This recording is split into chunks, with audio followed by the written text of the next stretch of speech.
Um, but that's the professional side.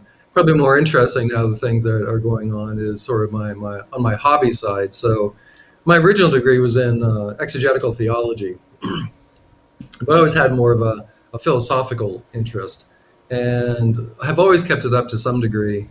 But then recently completed a master's in philosophy from Leeds, and that's kind of like opened up some interesting opportunities to speak. I've lectured a few times at Texas A&M on ethics. So any time that's not taken up at work is kind of delving into ethics, right and wrong, truth, beauty, goodness, all that type of stuff. Cool. It's a good mix. Uh, okay, so I haven't yet figured out why this is doing it, but every time I'm cutting, it keeps on muting, and I can't even hear anything as soon as I stop. As soon as like I cut over to me, so like Oh right now no. I can hear you, but as soon as I go back to me, so I'm probably just going to keep the camera on you for a lot of this.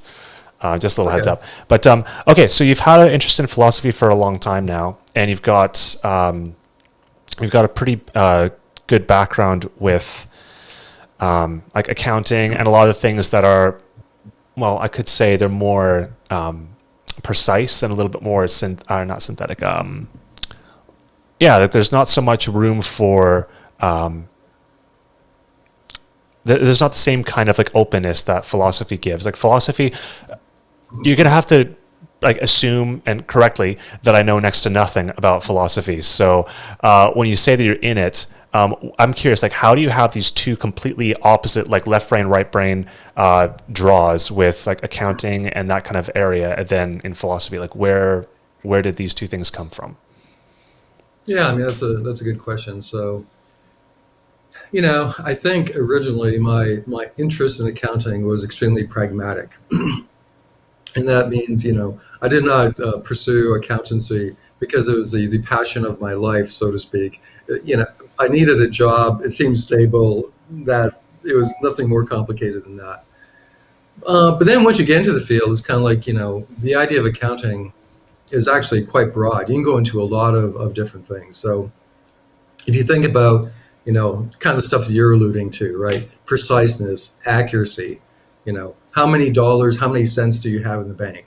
Yeah, I did that. But that's not really even where my career in accounting went, because there's also parts in accounting that are quite abstract. Um, when you talk about different things in accounting, a lease. Okay, here's an example. So you go and you buy a car, and then you say, well, that's your car, right? You own the car. But you could also lease the car for a long period of time. And let's say the car lasts 10 years. You could lease the car for 10 years. So, from an accounting perspective, at what point have you really bought the car?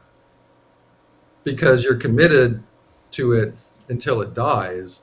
How is that different than buying the car? It's kind of abstract, right? Yeah, I kind of see what you mean by that. That's a good And that's analogy there. Yeah, and that's kind of the stuff that I dealt with for a lot of my accounting career. Is an area called technical accounting, where you would deal with some like the more abstract parts of it. Um, so I think that did fit with my personality, but no, I find much more of a passion, with respect to the philosophy, the theology, than the accounting. The accounting was kind of like ends means to an end, so to speak. Yeah, it's sort of like just the way that the thought process would manifest, but the thought process translates across both areas. It Yeah, it does, and like I said, in certain areas, definitely. Okay, so now then you said that you've done a few lectures over at Leeds. Can you maybe talk a bit about how those came about? Like who brought you on to do that? Like because you went to Leeds, you have your degree from there, if I'm not mistaken.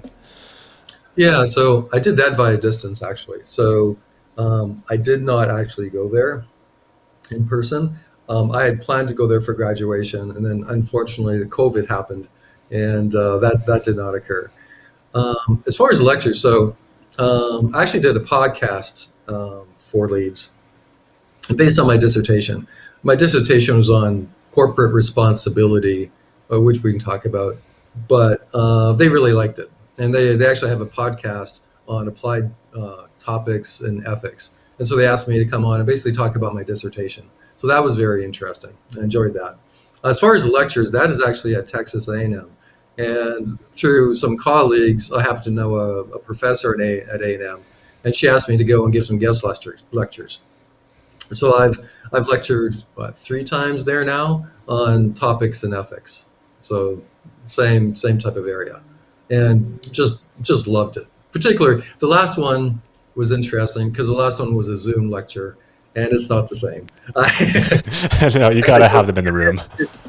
No, because part of it is the energy. I mean, this was undergraduate class, 200-300 students in a lecture theater. You go there, and as soon as you're on stage, like you get the adrenaline kick, if you know what I mean. So Yeah, you get that, and then you can kind of read the students, and when you ask questions, you can see the ones that put their hand up, and you can point them and have the conversation. That just doesn't work in a Zoom environment. But the Zoom went well. Got some good feedback on it, but it's just it's not the same. I would look forward to the day when we can have sort of 3-dimensional conversations again. I think that would be great. Yeah, the technology is definitely getting better and better, and it's feeling more and more. Maybe I'm just getting used to it, but it's feeling more and more like the tools are beginning to reflect human isms and habits and ways that we communicate, and like adding things like chat in the middle of a call, because you kind of have like little side conversations with people, but it's still kind of behind on the lecture side. We haven't really figured out how to make virtual addressing to a large crowd feel like addressing a large crowd. Like you only know by looking at the view stats. That's kind of it. Yeah, absolutely. So, and I'm working on some other lectures that I hope to find an audience for. So, yeah, I mean, literally it's taking up any time I'm not sort of relaxing or exercising or working. It's kind of like what I do now. For the lectures and the ethics side, I'm actually specifically curious about that because I know next to nothing about it. I'm curious. Ethics, it definitely feels at home to bring that in early on to any kind of philosophical debate, discussion, or topic of any kind, because it's kind of that playground. Philosophy is a playground where you can explore areas and modes of thinking that very quickly would leave some people like wide-eyed thinking, how could you entertain that idea? Because there's some that are pretty bad if you follow them to their natural consequences. Some of them sound like a good idea at first, but the results are detrimental to groups of people, to all kinds of different things. So tell me a little bit about what your topics that you covered in the ethical side of this lecture was. So, okay, so let me step back a little bit, because you have a lot of great comments there, but I want to unpack them a little bit. So, when people talk about ethics, they often think maybe a little bit often about like right and wrong, breaking a rule, punishment, maybe things like that. But historically, that really wasn't what ethics was about. If you go back to the original idea, the original idea was, how should you live your life? What is a good life? How should you spend the time of your life? Because a good life is an ethical life. So in some ways it gets abstract, but in other ways it's so viscerally real. Because I mean, what more important question could you ask than how should I live my life? Of course, then it goes into other topics too, because, maybe, truth matters in how you live your life, right? I mean, that could impact how you want to live your life, truth. And then you almost, then we're social animals. We get along with each other. And so that introduces politics. What kind of political system do we want to have to support us in living an ethical life? So I think this is why I find this area so important, because once again, is there a more important question for us individually than how should we live our lives? The lectures I've been giving talk about that, But because of my background, I really talk a lot about business ethics. Although a lot of the things I talk about in business ethics really transcend environments. So, for example, my dissertation, it really talked about the question of, when should you be held responsible for something that happens versus when you're in a group. So in a corporation does things and things go bad. So when should the corporation be blamed versus you being blamed? But you can draw it more broadly. You could talk about society. If your country goes to war and does a bunch of bad things and you voted for that government, should you be responsible? What if you're military and your group does something bad? Should you be responsible? So I discussed it within context of business, but these questions are wider and broader. What do you think about that?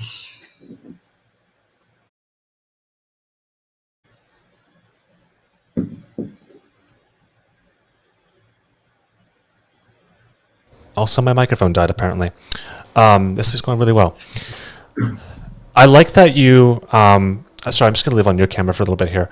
I like how you brought ethics in from the perspective of this is the, like, I just kind of interpreted your answer as like this is the voice of reason in the room. So you have a bunch of people squabbling over different forms of how to think, how to do this, how to do that, and then ethics is this topic of it's the voice of reality. It's like that practical aspect of, okay, how does this actually interact with day-to-day life? And that does have implications based on a group, based on an individual. So is there like a division of ethics between like the person versus the group or versus the country? Like, how does that all play together? So, I mean, that is really the question. And sometimes it's not clear. I mean, I can break it down maybe three different ways. So there are certain situations where a person does something and it has bad consequences. And you say, well, who's responsible for doing it? Well, it's quite clear that he was. And then you might say, well, if this person's responsible, like, were they coerced into doing it, right? Nathan, if I told you to do something and hold a gun to your head and say, if you don't do it, I'm going to pull the trigger. Well, that wasn't like your free will. You were coerced. But if you take all that out of the way, then it's quite clear that you did it. But then there's other situations where, when you try to look at what was going on, there were a lot of social influences that were involved.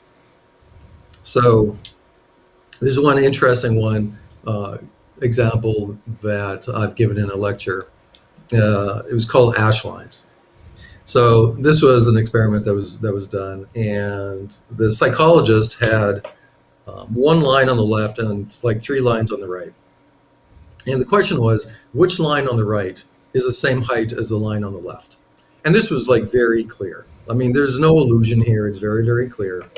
And it was the type of thing that he went and asked a bunch of people, and 99% of the people got it right. You're always going to have one person who thinks it's a joke or something, but 99% of the people got it right. Then he did something different.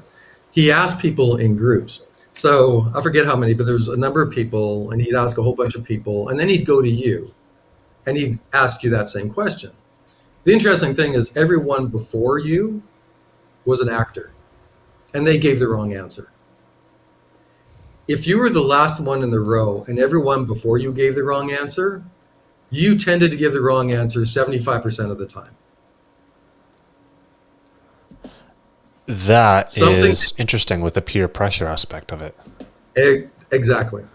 So you have to ask yourself, if you're in a situation with that kind of peer pressure, and we know this happens, I mean, we've done the research, to what degree do I blame you? And to what degree do I blame the group? But here's the thing that gets played out. If I go and say, okay, Nathan, I'm going to blame you because you gave the wrong answer. You're to blame. You could come back at me and say, well, no. If those people had not been in the room, I would have given you the right answer. Therefore, it's not my fault. So then you go to the other people and you say, okay, you're to blame for Nathan giving the wrong answer. And they're going to say, no. we did not coerce Nathan. We did not coach him. He gave that choice of his own free will. So who do you blame? Do we need to blame? This whole scenario is it's void of taking into consideration how humans behave, because this is a great experiment. I love this idea, and then as soon as you take it and put it in a real world situation, you do have people blaming, you do have people pointing the finger, to the point where it's almost strange if no one gets blamed, because it's just, you got to blame somebody all the time. It's always who's at fault. Like insurance companies always want to know who's at fault. We're just so habitually conditioned to expect that someone is to blame, and as soon as you blame other people, then you tell them, oh, no, you're just trying to pass the buck. But this is instilled in us by all of our examples.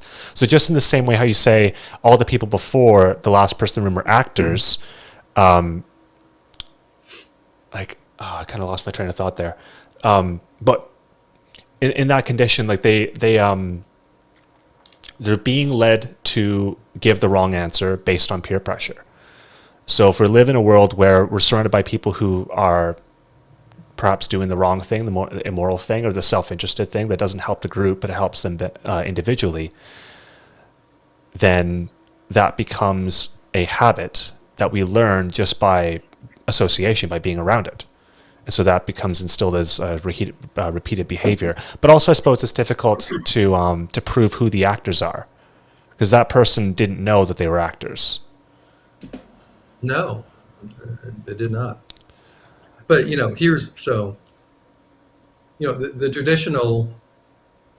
traditional great questions of philosophy is like, what is truth, goodness, and beauty, right? All these great questions. But sometimes I think the two greatest questions, contemporary questions, are A, why do good people do bad things? Because we see people do bad things. But if you ever meet these people, they're not bad people. They love their dogs, they love their kids, whatever. They're not bad people. But then also the other question is, why do very intelligent people believe stupid things? There are some things that are just blatantly, obviously not true, but you have intelligent people believing them. So I think some of these ethical questions kind of go into that, right? Because we say we blame these people for doing bad things, but they're not necessarily bad people necessarily. Right. I suppose what I would then want to know, like if we push this a little bit further, is if these very intelligent people are making bad decisions based on peer pressure, and then you want to turn around and point the finger and say, well, you know better. Like you do know better. You are perfectly capable of thinking through this situation and making the correct decision instead of resorting to the lizard brain and going with the group. But at what point does the stress test of life, pressures, complications, the sheer volume of problems that we have to deal with on a regular basis, at what point is that justified in overriding the logical side of our brain to where we make stupid decisions, even though we do know better? Yeah, so two things about that. So, and this is one thing I actually brought out in my dissertation. Just because let's say you do something wrong, but I choose not to blame you, that doesn't mean there shouldn't be consequences for you. Because it's quite possible that what you do tells me something about your character. So, let's say you had a person who couldn't stop kicking other people. They just went around and involuntarily kicked other people. Okay, well, you wouldn't blame them for it. I mean, they had no choice. It's a defect. They can't help it. But just because you don't blame them for it doesn't mean there shouldn't be consequences. Like maybe you don't invite that person over for dinner because you don't want to get kicked. Maybe we have to put that person in jail to protect others from getting kicked. So I think, even in a situation like this where, the person is not thinking correctly because of all the things that are going on, doesn't mean we can't step back and say, hey, how do we make it better? How do we make it so that things like this don't happen again? Pressure, another interesting study. So it was talking about time pressure. So time pressure and whether you do the right thing or not. So they went it was Princeton Theological Seminary. Went to Princeton Theological Seminary and told all the people in the class to draft a sermon on the Good Samaritan, which, for anyone who might be watching it, a story, Jesus was asked, who is my neighbor? And there was someone in need. The person who stopped him, helped them, was a Samaritan who didn't necessarily like the person, but because he took care of them, he was the Good Samaritan. So the idea is that we should be good Samaritans and help those in need, essentially, because they are our brother. So back to Princeton. So they said, you have to go and do a sermon on the Good Samaritan and then deliver it for grade across the campus. But they had 3 different cohorts when they did this. One is they said, hey, no rush, just go across the campus and deliver the sermon. That was cohort number 1. Cohort number 2 said, hey, yeah, you're not late, but you need to get over there, so hustle over right now because they're expecting you. The last cohort was, you're late. No, you need to run because they're already waiting for you. You're past time. The interesting thing is when they did this, in order to get to the place where the sermon had to be delivered, they had an actor, of course, and they literally had to step over this person, and the person was clearly acting like they were in need. Well, the first cohort of people who were not in a rush, about 2/3 of the people stopped to help. So think about this. Princeton Theological Seminary, you just did a sermon on the Good Samaritan, and there's a real-life situation, 2/3 stop. The next cohort, I think it went down to 20%. The last ones who were in a rush went down to 10. I would love to hear what was going through the heads when they stepped over that person, because I bet they registered and had a connection somewhere. Maybe, but sometimes when you get in that situation, is a thing called ethical blindness, where there are certain things that essentially distract you so much. I mean, they weren't thinking about the Good Samaritan. They weren't thinking about the person they just stepped over. They were thinking, I'm late to get over to deliver my sermon. And so by putting that pressure, kind of it distorts what you see as a moral situation. Interesting, huh? It's really interesting. What do we want to do? What do we want to do? Well, so what you want to do is kind of create environments to help people make the right decision. But then they also have to know what the right thing is to do. So it can be complex. I was saying, in the sermon, in the lectures I give at A&M, one of the things I end the lecture with is a 3-legged stool. And the 3-legged stool is sort of a metaphor for what I think we need in ethics. And one leg of the stool is personal agency. And that's something that's really getting lost today, which we can talk about that. But personal agency is a big problem today. The second leg of the stool is our social surroundings. So in other words, I can think I'm a really good person, but it's kind of like the ash lines. If like 5 people ahead of me give the wrong answer, I tend to go along with it. But then the third leg of the stool is the culture. By that I mean broader culture. Do you have appropriate institutions?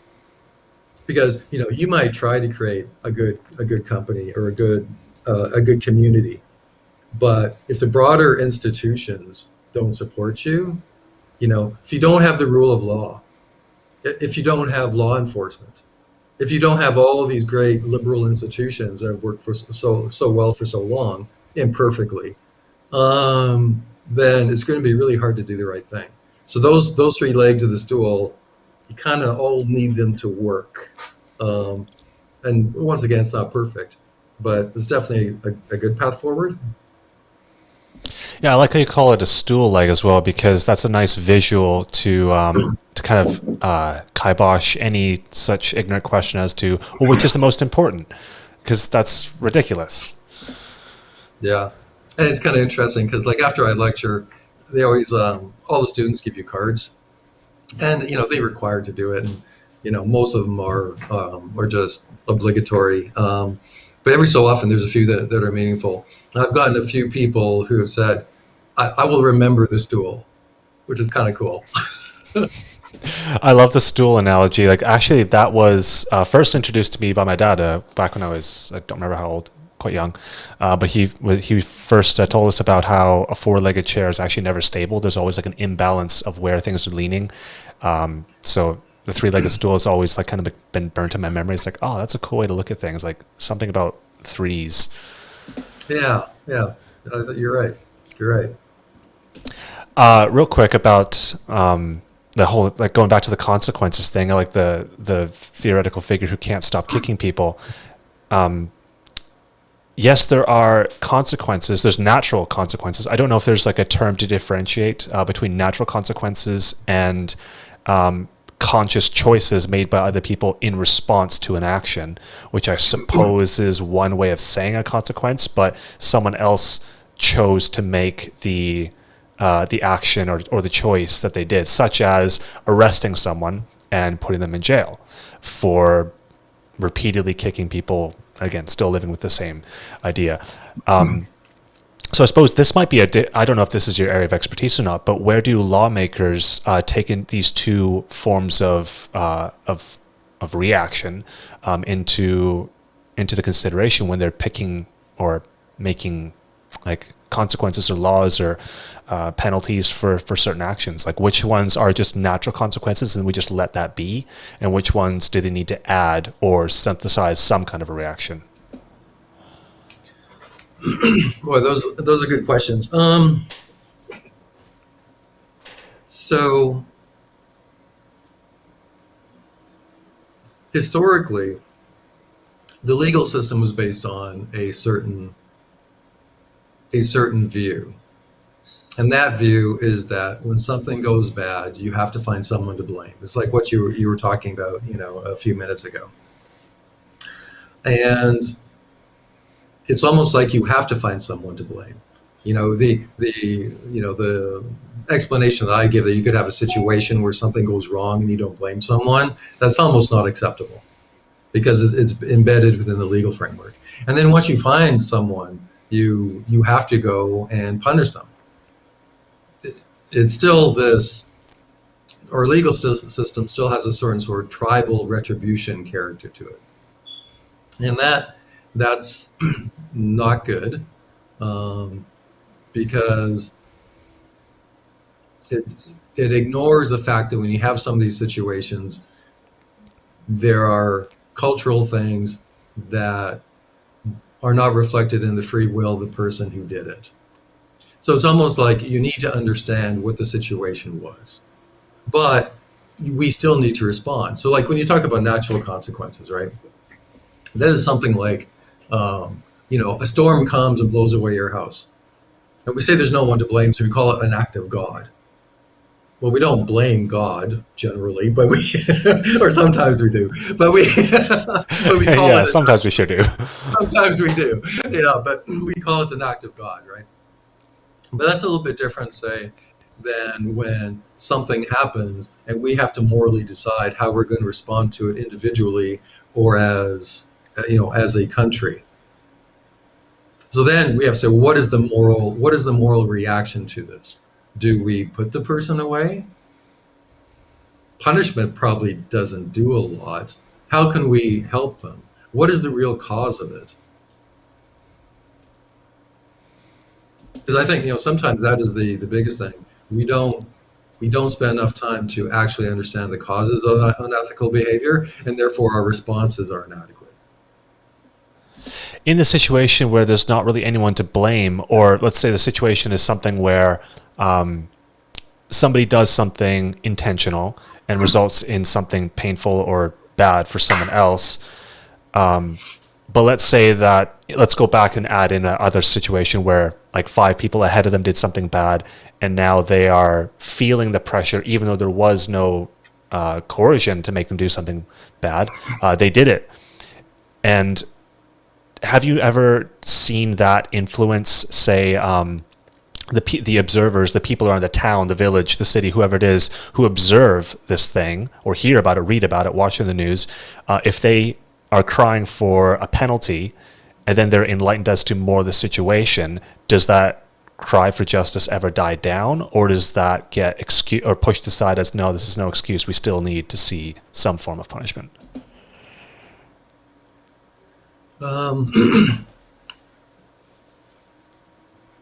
So the moral answer is that a compassionate answer is that desire for retribution should be squelched. And you see examples of this. There was an incident in Dallas, and a person was killed and by a policeman, and it was an accident. And I think the policeman ended up being charged at some level. And then it was a relative of the person who was killed and went over and like hugged the policeman, because the situation was just one of pain, right? There was no good here. And so that is a tremendous moral response. But on the other side, there are situations where, no, I suffered loss and I want you to suffer greater loss, right? That's sort of tribal justice. And here's part of the problem with this tribal justice. So what we find from the field of moral psychology is that we do a pretty good job of taking care of ourselves. And what I mean by that is, we get things wrong, but, other than people with issues that like do self-harm, we tend to take care of ourselves pretty good. And then we tend to take care of those that we love, right? Family, genetic family, genes have a lot to do with it, but also just spouses and people that we love. Then we take care somewhat of people like us, but it really starts to go downhill once you get too far from sort of like our center.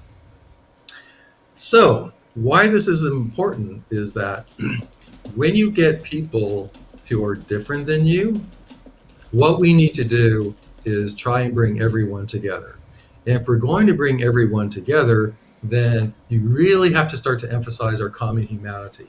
You need to start taking down, victim and oppressor, this person doing that. Because the more you bring up these walls, the more we're not going to be able to get past our internal locus of psychological benefit. That was a bit rambling, but you kind of get what I was trying to get at? Yeah, I see what you mean. And I do see how it can quickly fall off how many people you can care about deeply. I think it's called a Dunbar number, the 100 or 150 people, which is like the maximum number that you're able to hold on to, that you like at a time in your life where you actually like know them and interact with them. You're right though. It's got to have some kind of a guidance for outside of that, so that we don't do harm outside of our own little communities. No, and this is why what's happening now in society. So there was, some of my research, one of the things I looked at was the concept of the individual. Because if you're going to have individual morality, you have to understand, like, why is an individual important? And there's one fellow who traced back to the importance of the individual to Christianity. If you think about prior times, yes, you had individuals, but I'm talking about the individual as being like something sacred, something uniquely important. Well, no, you had tribes and families. You didn't really have the individual as being important. But with Christianity, all of a sudden, you had one God. You've got to remember, in the Old Testament, the God of the Jews was not considered the only God. He was considered the biggest and baddest God. Like, he was the one that was going to smite you. But it was a polytheistic time. But with Christianity and some influence from Greek philosophy, that changed. So now, no, that God wasn't the biggest God amongst many. That was the only God. And once you have one God, then there's neither Jew nor Gentile. Now, every individual is unique under God. Now, that's not like it was ever perfect, but it was like a North Star point. And that North Star point of the individual being important, then all of a sudden gets through philosophy, into like the Declaration of Independence in the U.S. We believe these truths to be self-evident, that all men are created equal, et cetera, et cetera. Goes into Martin Luther King. I have a dream that one day my children will live to see a day where they're not judged by the color of their skin, but by the content of their character. You see, individuals matter. But what we see today is now sort of a very illiberal moment where everything is about identity. It's kind of like we're flipping Martin Luther King on his head and saying, well, no, I have a dream where a person is not judged by the content of their character, but by the color of their skin. Everything is categories. And this is very bad because if you start dissecting us into categories, how do you bring us together? It's one of those theoretical ideas where, like, at surface level, it sounds empowering to people who maybe don't have a sense of self-worth or feel like they are second-class citizens, where it's like, no, you are intrinsically valuable regardless of what you do. But if you follow that train of thought to the end, you do end up with more division than ever. But that's not a topic that a lot of people really want to end up at. They end up kind of stopping it early on in the conversation or justifying it. Yes, I think that's true. That's true. How have you found any helpful kind of, I could call it a debate, or I could call it, I don't know, some conversation topic that meets people who believe that flipped Martin Luther King's ideology flipped on its head, as just described? They believe in that. They think that this is a good idea. Have you found any kind of useful conversation or argument or way of addressing that? Boy, that's $1 million question. Because it's been somewhat discussed.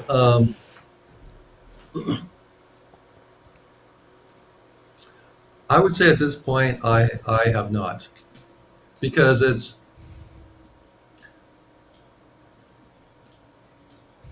it depends upon like how much the person is within a certain zeitgeist of philosophy and worldview. Because, okay, so let's unpack this in a slightly different way. So, in philosophy, historically, truth has been very important, right? I mean, what is truth? And it's called epistemology and all this good stuff. But I think often for most people, the most important thing is not really truth, it's meaning. People maybe like some truth in their lives, but they need meaning. And so historically, if you were to say, like, what are the things that give people meaning in their life? Well, you had family, and family was good or bad, but pretty stable, traditional. That was a point of meaning. You had country, right, and some patriotism, right? Maybe more in the U.S., but Canada had their own version of patriotism, even if it was just not being American. But you had some patriotism in Canada, you bet. And then you had faith.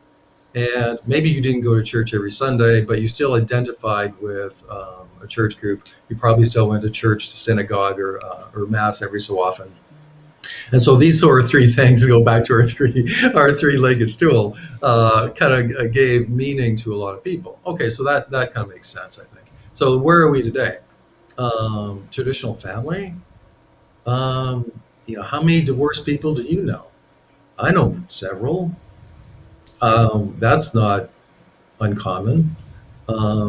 Because we entered globalization, people don't have that sense of community. You might not even know the people that you grew up with, or that situation.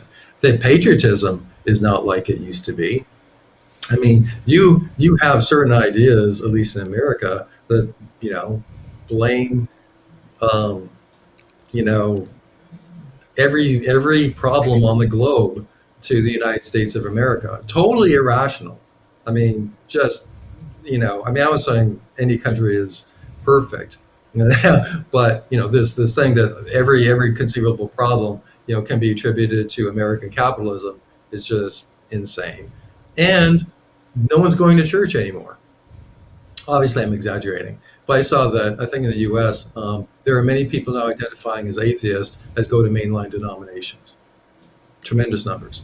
So if you have a situation where I don't have a sense of country, I don't have a sense of family, and I don't have a faith, where does that meaning come from? And I think some people now are suggesting, and I am getting to agree with this, that it's coming through a certain political movements. So if I can go and have this identity politics, and either feel that I'm a victim of principalities and powers, to use a biblical phrase, or if I was to use a postmodern philosophical phrase, it would be power structures. That's what they use in postmodern philosophy. So I'm a victim of power structures, or I'm a oppressor in the power structure, and I can be a social justice warrior to rectify this. That's where I get my meaning from. Actually, I was talking to a guy literally this morning, and he was saying how we all need in our lives to have meaning to pursue the good, capital G good. And if for you good is trying to resolve this injustice in society, how am I going to, what evidence would I have to convince you? Because if I convince you that what you're doing is a little delusional or harmful, I'm taking away your meaning. Yeah, people will defend that with their dying breath. Like when you're talking about meaning versus truth, that sounds like emotions versus logic, and we all know which one wins out in a stressful situation. We know which one people are going to literally die for, especially when you put out those three legs of the stool: family, community, or country, and faith. Absolutely, their history is full of stories, well documented and poorly documented, of death following conflicts in all three of those.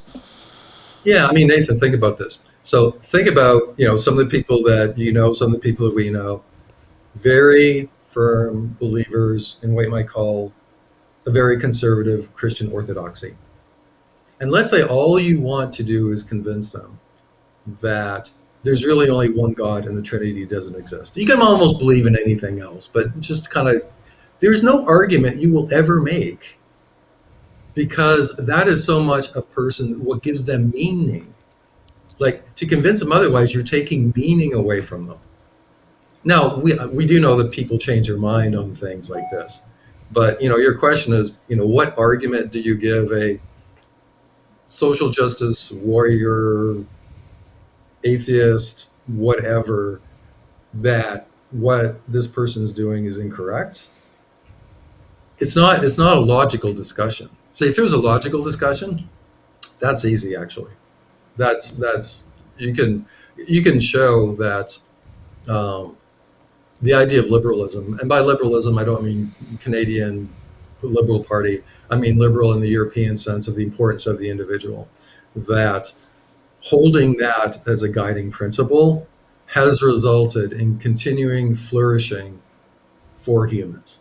That's an easy win on the debate. And this idea that once we chop ourselves up into groups, that tends to go to really bad places. Yeah, that's an easy debate. But just because you win the debate won't mean you will convince a person when it has something to do with their meaning. Yeah, because whenever you're talking about debating about beliefs, you can never convince someone out of a belief. They have to relinquish that belief. They'll die holding on to that belief. So it's really, as far as I can tell in my few minutes I've spent thinking about this or whatever it is, the closest that you can do to convincing someone out of their belief is show them repeated evidence over a wide range of topics that they care about, where their belief in a cause and an action, or a cause and an effect, don't line up with what their belief says it should do. So if you believe that, let's take the example of surface level karma. So people in North America don't have a grasp of what karma can actually do in terms of damage, like people in Asia do, where it has a much more intrinsic, interwoven reality in life. But if you take the idea that if I do good, good will happen to me, and then someone challenges that and says, okay, well, you've been pretty good, but look at all these awful things happening to you over and over and over. Maybe maybe that doesn't happen. Maybe it does. I don't know. But if in that hypothetical situation, you could show someone that their belief is not standing up to what they say it will over a period of time, And aside from something like that, I don't know of a way to convince someone out of a belief. Otherwise, it just doesn't really work. Yeah, I mean, you are right, because there's a book that's interesting. It's called, I forget the name of the book. It's a philosopher out of Portland, but he's talking about like basically street Socrates. And so Socrates would always go and like ask questions. He wouldn't give answers. He would just ask questions. And so the idea that, it's like, well, you believe this. So why you believe this? And then, well, why do you do that? And if you kind of, drill down to all these questions, maybe get the point where a person says, well, maybe you're right. I don't know what I'm talking about. But you have to, the person still has to be willing to entertain the questions, right? So they have to have a belief that they hold somewhat likely to even be open to talk about it. And so see, this where it gets difficult too, because it used to be within sort of the liberal tradition that I have a belief about something, and I think it's true, but I could be wrong. And you might have a belief about the same thing that's different than mine. And so if we talk about it rationally based on logic and evidence, that maybe one of us could be convinced, or maybe both of us would change, and we both have a better idea of what truth is on this matter. And that used to be a thing. It used to happen. But now language is not seen as a tool for mutual discovery of truth. It's seen as a tool of violence. So now if you say something that is not consistent with my belief, I cancel you, cancel culture, shut you down, you're done. This type of discussion that you're talking about, it's under threat too. How powerful do you think it could possibly be to open up some kind of a debate, discussion, public discourse of some kind, using that same framing of, we are using this conversation not to destroy each other. This is purely for mutual discovery of truth, and set that as the parameters of this is what this is about. And as soon as you're unable to contain yourself within that framework, the natural consequences are reboot you out or cancel you. I don't know how well that would work, but. So once again, it depends on your worldview. So in my worldview, you can do that, and that is being done. But there's another worldview that says, well, truth doesn't exist. All there is power. So if all there is power, then why would we ever tame that? It doesn't make any sense. I mean, it was interesting. There was something I read. It was a scholar, I think I do like transgender studies or something.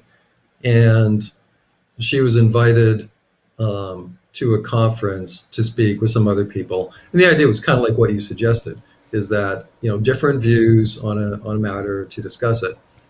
Once she found out that there was going to be people with different views, she refused to show up. She just only wanted to be in an echo chamber, would never venture out. Yeah. But that's not uncommon right now. Well, it's frightening. It's frightening because when you know how damaging someone else can be with their words, as we were saying, using words as weapons or for violence, you could have a kind of like fear of being damaged, and professionally or emotionally or however. Yeah.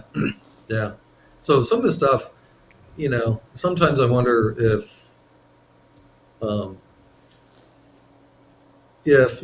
in my own echo chamber and studying this stuff, and like I'm somewhat exaggerating the import of this. But then, I will say that, and then, I will hear a professor in a personal conversation from a major university in Canada say that he refuses to talk about anything related to race with a person of color at the university, because the smallest faux pas could have serious consequences for him.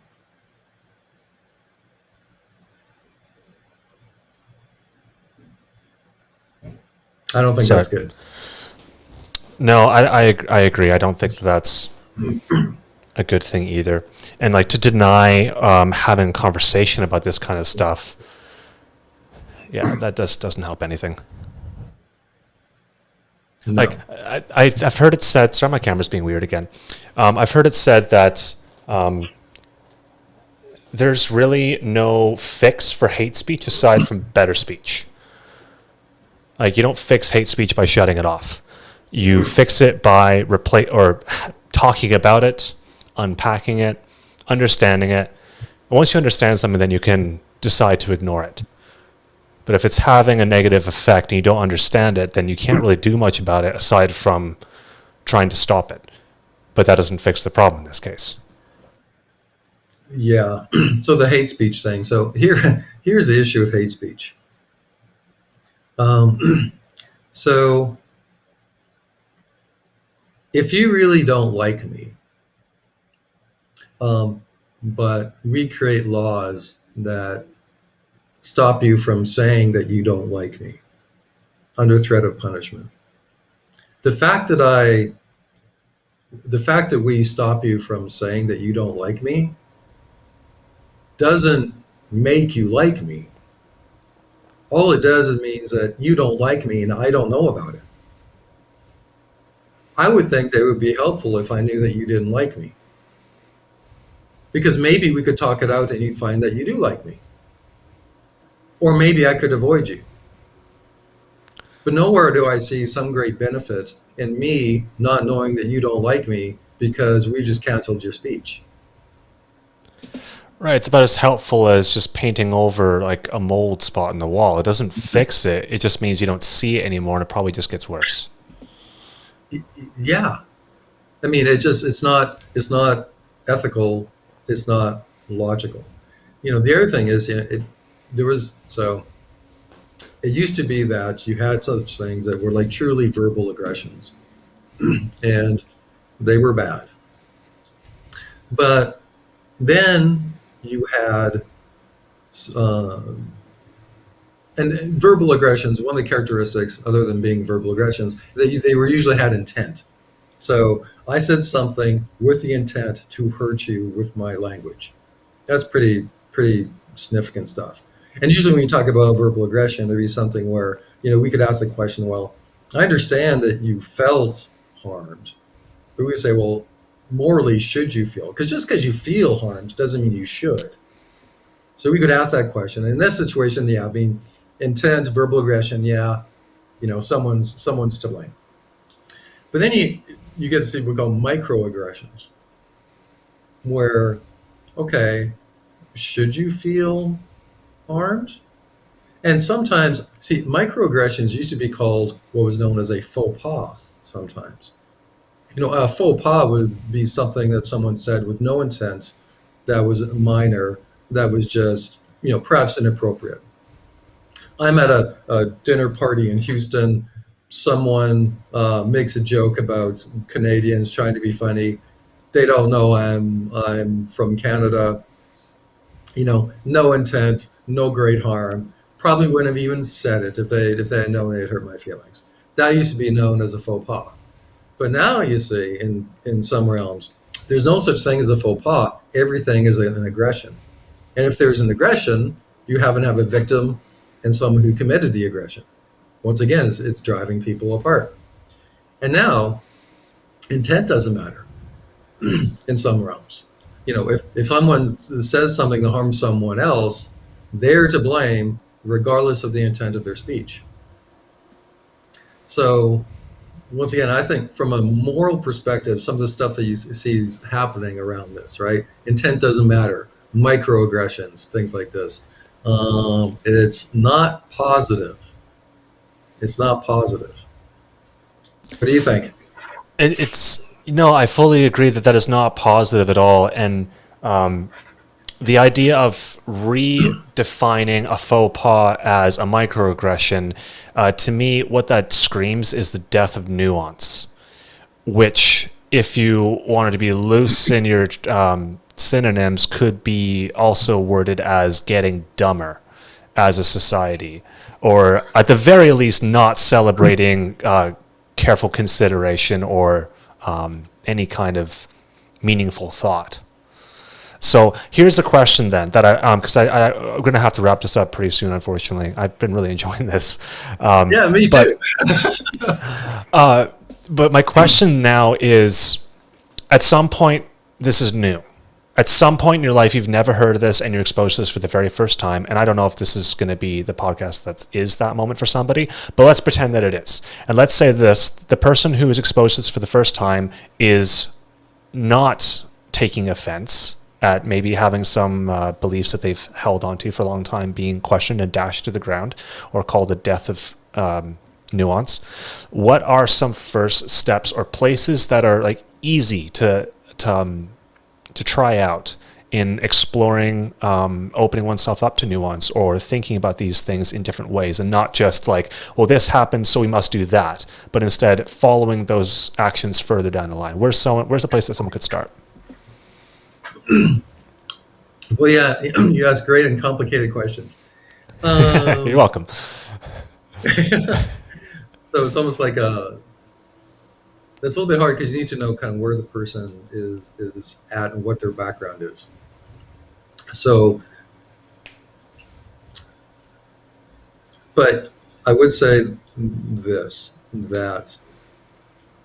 so since we're talking about philosophy, it really helps if you were sort of educated the right way.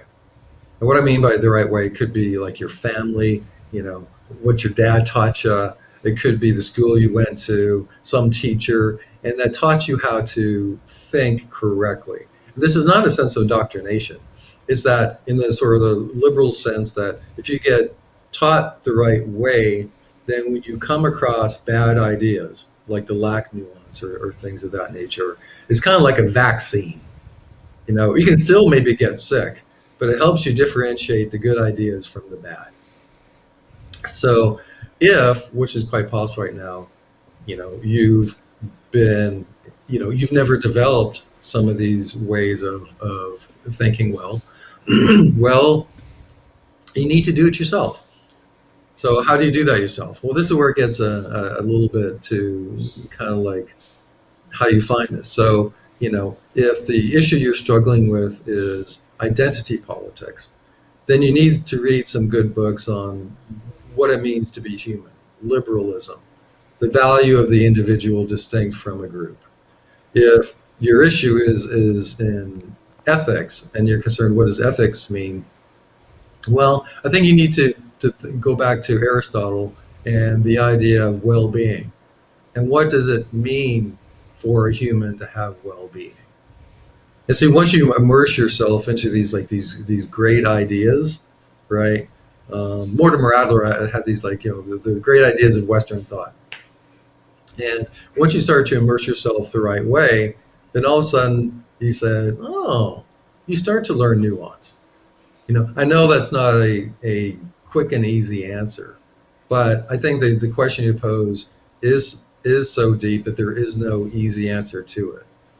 I mean, all I can say, if you or any of your associates have an issue, I have lots of resources to suggest on which way we can go in trying to drive some positive changes. When you say that, yeah, it does make sense. And when you say that it depends on how you're educated, my first thought, and I could be just imbalanced from where I've got my information from, but from what I've heard, especially what's made the news in regards to education shifting, it sounds like education changing up the way that it's opening up ideas or indoctrinating students, like one or the other, kind of feels like it's diluting the vaccine. But on the positive side, there's so much information now available for free that it is entirely up to an individual's self-motivation and their own drive as to whether or not they're actually going to discover those things for themselves. Because despite all the noise, there is still available solutions and ways to learn about something. Or even if it's not going to change your belief, you still could at least understand the opposite side of the fence as to why they are on the opposite side. Yeah. I mean, I totally agree with you about the education thing. So, it seems like the education system is becoming more a propaganda system for a certain ideology, you know, which is which is terrible. Yeah, like that is the method to freedom. Getting information that opens up why you are the way you are and conflicts with your own belief as a way of giving yourself like a mental exercise. To take that away from a generation is horrible. It is, it is, and here's the other issue that contributes to that. So I've used this example before. It used to be that, let's say you had an issue on identity politics, etc. Maybe you go to a bookstore and you look in the political section and you'd see different titles on across the spectrum. Maybe you pick out a couple with different views, and maybe if you've been taught how to think, you can think through them for yourself and end up in a good space. Well, now what happens? Well, you buy one book on Amazon that seems to look good, and then what happens? You get suggested 20 more. We think you'll like this one, not because they challenge your ideas, because they all represent the same ideas. And all of a sudden, you'll get sent about a Facebook group that all shares the same idea. So all of a sudden, you can have a whole bunch of people who say, "Well, yeah, hey, COVID?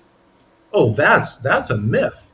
This is a government conspiracy. That's COVID, right?" And if you challenge that, it's like, "What do you mean? There's a whole bunch of books out there and all these Facebook groups, and everyone knows it's a myth." So social media is also a significant part of this problem. So you have indoctrination by the school system coupled by a social media echo chamber. And it's kind of like, if we want to get back to what you were talking about, Nathan, in this whole discussion, which I love, back to an honest discussion with different ideas to arrive at truth, we need to come back to a competition of ideas in a civil, liberal sense. So the key truly is education, and education without suggestion based on previous books or whatever. It's a bad way to put it, but yeah, agreed. I could go on, man. How much time do we have? Unfortunately, I actually need to go now. I've got about 3 minutes until I need to head off to a meeting. But I've really enjoyed this. We should definitely do another one of these if you're down for it. Oh yeah, definitely. I love these conversations, and like I said, I'm sure things will change by the time we do it again. Sounds great. Okay, well, hey, thank Okay. you so much for this. I'm going to roll that silly video again.